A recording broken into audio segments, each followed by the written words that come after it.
শিক্ষকদের জুন মাসের বেতন কবে জানালো মাউসি। বেসরকারি শিক্ষা প্রতিষ্ঠানে কর্মরত প্রায় 4 লাখ এমপিওভুক্ত শিক্ষক কর্মচারীদের জুন মাসের বেতন ভাতা আগামী সপ্তাহে ব্যাংকে পাঠানো হতে পারে। ইতিমধ্যে বেতনের প্রস্তাব মন্ত্রণালয়ে পাঠিয়েছে মাধ্যমিক ও উচ্চশিক্ষা অধিদপ্তর মাউসি। বুধবার 2 জুলাই মাউসির উপপরিচালক সাধারণ প্রশাসন মোহাম্মদ শাহজাহান আন্দার ডেইলি ক্যাম্পাসকে এ তথ্য জানিয়েছেন। মাউসির এ কর্মকর্তা বলেন, শিক্ষক কর্মচারীদের জুন মাসের বেতনের প্রস্তাব মন্ত্রণালয়ে পাঠানো হয়েছে। শিক্ষা মন্ত্রণালয় এখন এটি অর্থ মন্ত্রণালয়ে পাঠাবে।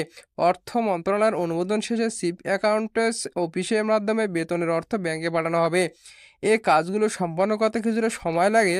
আশা করছে আগামী সপ্তাহের শেষের দিকে শিক্ষক কর্মচারীদের জুন মাসের বেতনের অর্থ ব্যাংকে যাবে।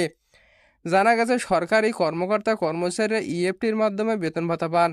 তবে বেসরকারি শিক্ষা প্রতিষ্ঠানে কর্মরত এমপিওভুক্ত শিক্ষক কর্মচারীদের বেতন ভাতা সরকারি কোষাগার থেকে ছাড় হলেও তা রাষ্ট্রায়ত্ত 8টি ব্যাংকের মাধ্যমে অ্যানালগ পদ্ধতিতে ছাড় হয়। এ অর্থ যদি শিক্ষকদের নানা ভোগান্তিতে পড়তে হতো। এর পরিপ্রেক্ষিতে গত বছরের 8ই অক্টোবর বিশ্ব শিক্ষক দিবসে ইএফটিতে বেসরকারি শিক্ষকদের এমপিওর বেতন ভাতা দেওয়ার ঘোষণা দেয় শিক্ষা মন্ত্রণালয়। প্রাথমিকভাবে বেসরকারি এমপিওভুক্ত স্কুল কলেজের 209 জন শিক্ষক কর্মচারীর অক্টোবর মাসের এমপিও ইএফটিতে ছাড় হয়।